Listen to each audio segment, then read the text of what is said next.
जब श्री राम ने मुनिवर से पूछा कि हे मुनिवर, इस सरोवर में संगीत की अद्भुत ध्वनि कहाँ से सुनाई दे रही है, तो श्री राम की बात सुनकर धर्मात्मा धर्मभृत नामक मुनि ने कहा कि हे श्री राम, यह पंचाप्सर नामक सरोवर है जो सर्वदा अगाध जल से भरा रहता है।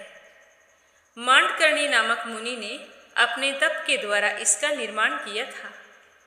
महामुनि मांडकर्णी ने एक जलाशय में रहकर केवल एक वायु का आहार करते हुए 10 सहस्त्र वर्षों तक कठिन तपस्या की थी।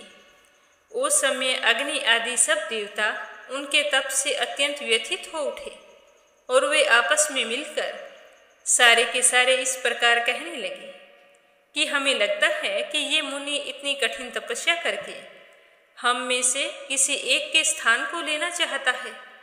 तो ऐसा मन ही मन सोचकर सारे देवता तो परेशान हो गए और सोचते हुए एक दूसरे से कहने लगे कि क्यों ना हम इसकी तपस्या में विघ्न डाल दें।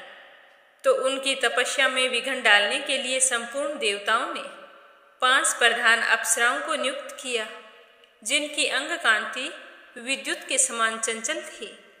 उसके बाद जिन्होंने लौकिक और पारलौकिक धर्माधर्म का ज्ञान प्राप्त कर लिया था, फिर देवताओं ने उन 5 अप्सराओं को कहा कि तुम इस मुनि की तपस्या भंग कर दो। तो उन 5 अप्सराओं ने देवताओं का कार्य सिद्ध करने के लिए उस मुनि को काम के अधीन कर दिया। तो मुनि की पत्नी बनी हुई वही 5 अप्सराएं यहाँ पर रहती हैं। उनके रहने के लिए इस तालाब के भीतर घर बना हुआ है जो जल के अंदर छिपा है। उसी घर में सुखपूर्वक रहती हुई 5 अप्सराएं तपस्या के प्रभाव से युवावस्था को प्राप्त हुए मुनि को अपनी सेवाओं से संतुष्ट करती है। क्रीड़ा विहार में लगी हुई उन्हीं अप्सराओं के ही वाद्यों की यह ध्वनि सुनाई दे रही है जो भूषणों की झनकार के साथ मिली है। साथ ही उनके गीत का भी मनोहर शब्द सुनाई दे रहा है। तो यह सुनकर राम और लक्ष्मण को बड़ा ही आश्चर्य हुआ। तभी उन्हें एक आश्रम मंडल दिखाई दिया जहां सब और पुष्प और वल्कल वस्त्र फैले हुए थे। वह आश्रम ब्रह्मा तेज से प्रकाशित हो रहा था।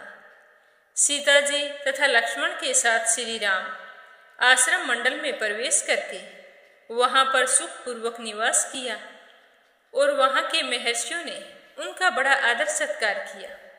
उसके बाद श्री राम बारी बारी से सभी तपस्वी मुनियों के आश्रम पर गए जिनके यहाँ वे पहले रह चुके थे और उनके भक्ति भाव के बारे में उन्हें पता था।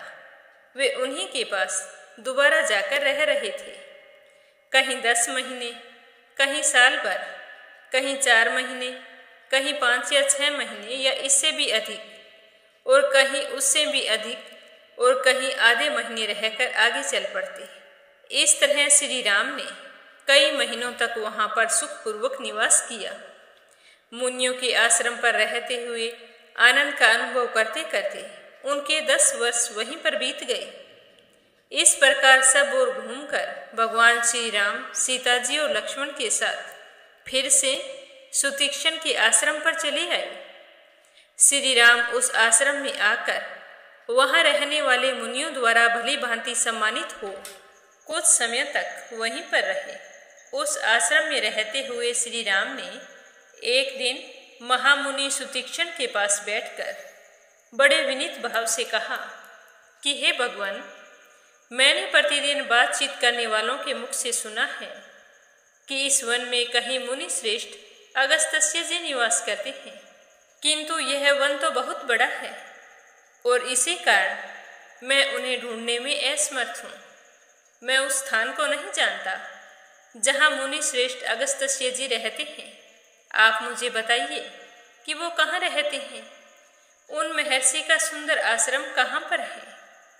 मैं सीता जी और लक्ष्मण के साथ भगवान अगस्त्य जी को प्रसन्न करने के लिए उनके चरणों में प्रणाम करने के उद्देश्य से उनके आश्रम पर जाना चाहता हूँ, और यही मनोरथ मेरे हृदय में बार बार चक्कर लगा रहा है, और मैं मुनि अगस्त्य जी की सेवा करना चाहता हूँ। तो श्री राम के ये वचन सुनकर सुतीक्ष्ण मुनि बड़े ही प्रसन्न हुए और उन्होंने श्री राम से कहा कि हे श्री राम, मैं भी लक्ष्मण सहित आपसे यही कहना चाहता था कि आप सीता जी को साथ लेकर महर्षि अगस्त्य के पास जाएं। लेकिन सौभाग्य की बात देखो, मैं आपसे कहता उससे पहले आप स्वयं मुझसे वहां जाने के बारे में पूछ रहे हैं।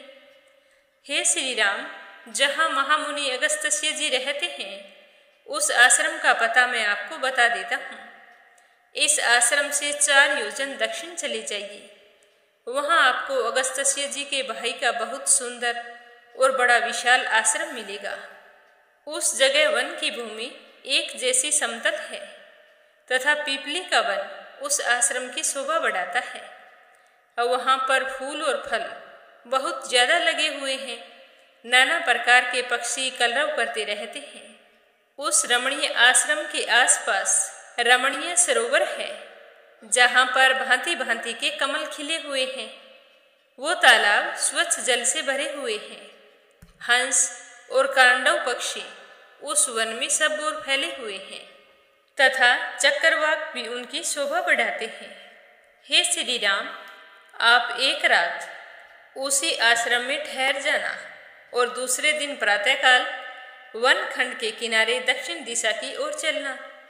इसी तरह चलते चलते 1 योजन आगे चले जाने पर अनेक वृक्षों से सुशोभित वन के रमणीय भाग में अगस्त्य मुनि का आश्रम दिखाई देगा।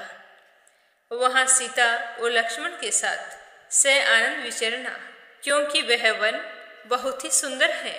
हे श्री राम, तुमने महामुनि अगस्त्य के दर्शन का विचार बहुत ही अच्छा सोचा है। आज ही वहां की यात्रा करने का निश्चय करें।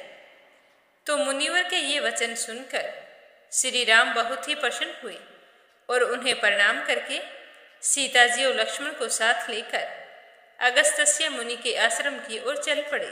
तो उन्हें रास्ते में तरह तरह के वन, मेघमाला के समान पर्वतमालाओं, सरोवरों और सरिताओं को देखा और प्रसन्न मन से आगे बढ़ते गए। जो मार्ग मुनि सुतीक्ष्ण ने बताया था उसी के अनुसार सुखपूर्वक चलते हुए श्री राम बड़े ही खुश होकर लक्ष्मण से कहने लगे कि हे लक्ष्मण, निश्चय ही पुण्य कर्मों का अनुष्ठान करने वाले अगस्त्य मुनि के भाई का आश्रम आ चुका है। मुझे ऐसा प्रतीत हो रहा है, क्योंकि जैसा सुतीक्ष्ण ऋषि ने बताया था उसी के अनुसार इस मार्ग में फूलों और फलों से लदे हुए नाना प्रकार के वृक्ष शोभा पा रहे हैं। इससे आगे अपने सुनेंगे कल के सर्ग में। बोलो सियावर रामचंद्र भगवान की जय हो।